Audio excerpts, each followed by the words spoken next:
everybody.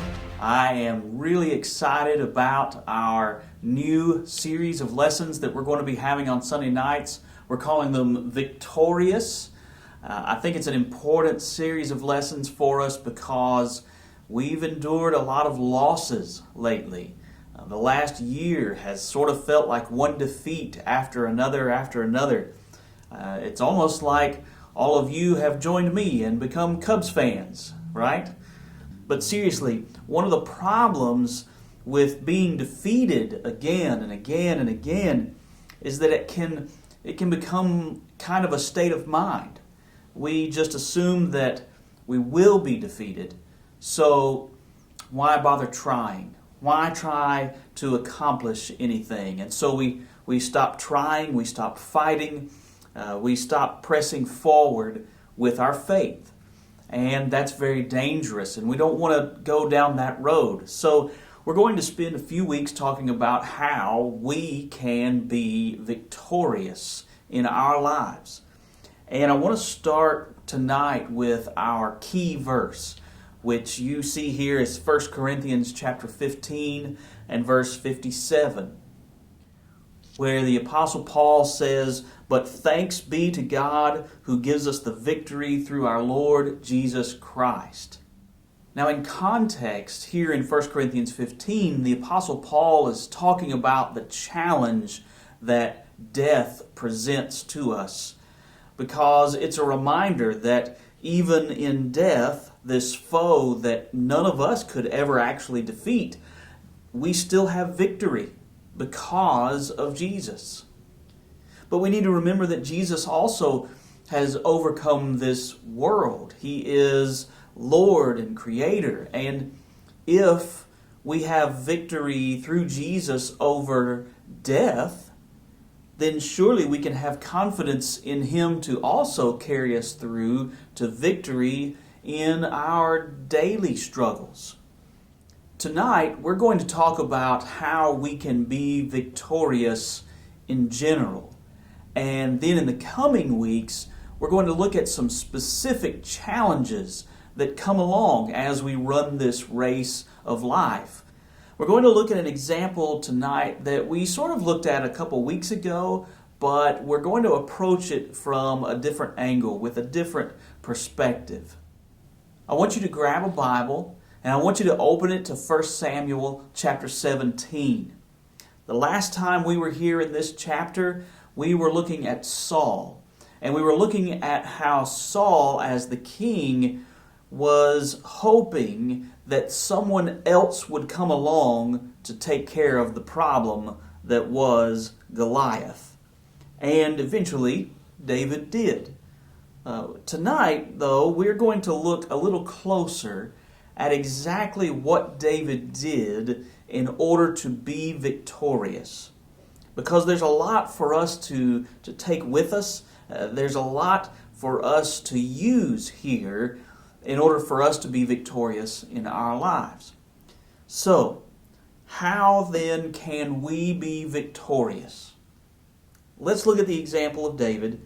How was he victorious? Well, number one, refuse to be discouraged. Now remember that David is actually the youngest brother, and he's really not supposed to be a part of this war at all. But his father sends him to the battlefront just to check on his brothers, just to find out how they're doing. And David shows up, he sees and he hears Goliath and the taunting that's going on, and David can't believe that no one has stepped forward to do anything about it. And when David begins to ask questions, I want you to notice what happens in 1 Samuel 17, starting with verse 28. Now Eliab, his eldest brother, heard when he spoke to the men, and Eliab's anger was kindled against David. And he said, "Why have you come down, and with whom have you left those few sheep in the wilderness? I know your presumption and the evil of your heart, for you have come down to see the battle." And David said, "What have I done now? Was it not but a word? And he turned away from him toward another and spoke in the same way, and the people answered him again as before. You know, when we are determined to do something godly, when we are determined to do something righteous, Satan has all kinds of tools at his disposal that he can use to discourage us. Sometimes Satan even works through the people that are in our lives, and he uses them to cast doubts and disdain in our direction, the way that David has to deal with that here. For David, though, it wasn't just anybody in his life, it was his own family that was discouraging him. But you'll notice David kept pressing forward. He kept looking for answers. He kept trying to figure out what was going on because he knew something needed to be done. And if necessary, he was going to do it. So, to be victorious, refuse to be discouraged. When we know we're doing God's will, press forward.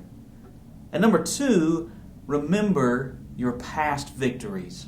When David goes before Saul, Saul also has some doubts and reservations about David being the answer. But listen to what David says in response to Saul in 1 Samuel 17, starting with verse 34. But David said to Saul, "Your servant used to keep sheep for his father, and when there came a lion or a bear and took a lamb from the flock, I went after him and struck him and delivered it out of his mouth. And if he arose against me, I caught him by his beard and struck him and killed him. Your servant has struck down both lions and bears, and this uncircumcised Philistine shall be like one of them, for he has defiled the armies of the living God." David isn't really intimidated by this enormous Philistine man, is he? And that's because he has already defeated larger and stronger opponents. No matter who you are, life is not going to be completely full of defeat. God, at some point, has helped you to be victorious, to overcome things that are in your life. And when we're struggling to get up the nerve to face that giant that's in our life, one of the keys to victory is remembering our past victories that have been given to us by God. Number 3, charge ahead toward your problems rather than running away from them. Too often, we try to avoid confrontation, or we try to escape our problems rather than dealing with them. Unfortunately, it just doesn't work, because while you might be able to escape briefly for a short period of time, the problems are still going to be there when you're back to reality. Once David had determined to fight Goliath, there was really no backing down.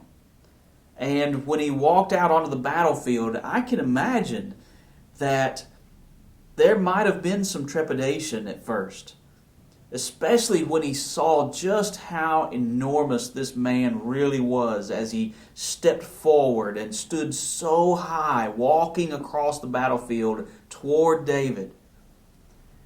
And then Goliath actually taunts David and laughs at the idea that Israel would use someone like David to go up against him. David could have backed down. He could have bailed out. But David knew that too much was at stake at this point. The people of Israel were now depending on him to solve this problem. And it was not a problem he was going to be able to escape. And so listen to the description of this rather brief battle that is described in 1 Samuel 17, verses 48 and 49. When the Philistine arose and came and drew near to meet David, David ran quickly toward the battle line to meet the Philistine. And David put his hand in his bag and took out a stone and slung it and struck the Philistine on his forehead.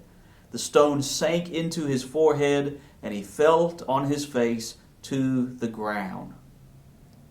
Notice that David goes charging in. He doesn't hesitate even a little bit. The only way to be victorious is to face our problems in the same way, to charge ahead, to face them head on, rather than trying to ignore them, trying to escape them, or anything like that. And then lastly, number 4, keep your focus on God.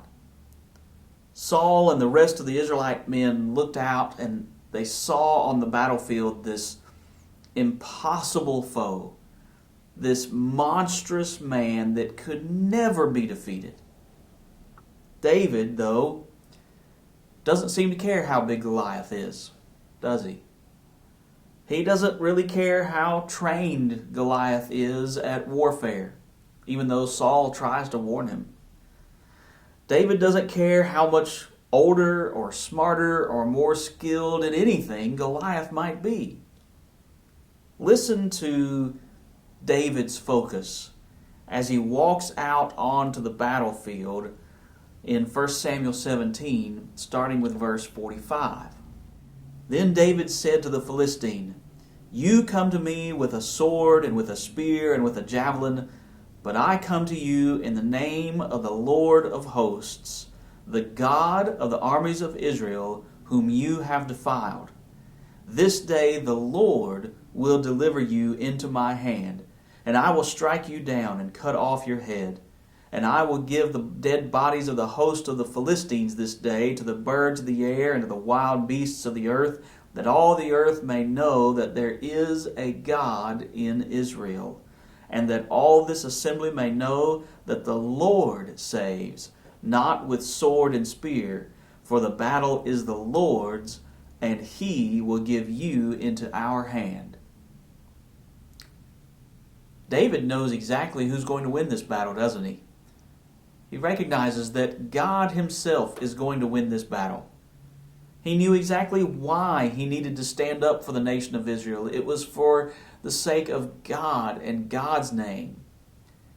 He kept his focus exactly where it needs to be because he, over and over in his conversations with Saul and with his brothers and the others in the army, and even in this conversation with Goliath, he repeatedly references how God is the one that is going to win this battle. One author, in reference to David's focus on God, said this: "Do you ponder God's grace as much as you ponder your guilt? Is your mental file of hope as thick as your mental file of dread? Are you as likely to describe the strength of God as you are the demands of your day?" I think these are important thoughts because if we are to be victorious, we must remember that God is the one who is going to get us there. So, to be victorious, focus on God, charge ahead toward your problems, remember your past victories, and refuse to be discouraged. That is how we can all be victorious over the daily struggles and challenges that we face.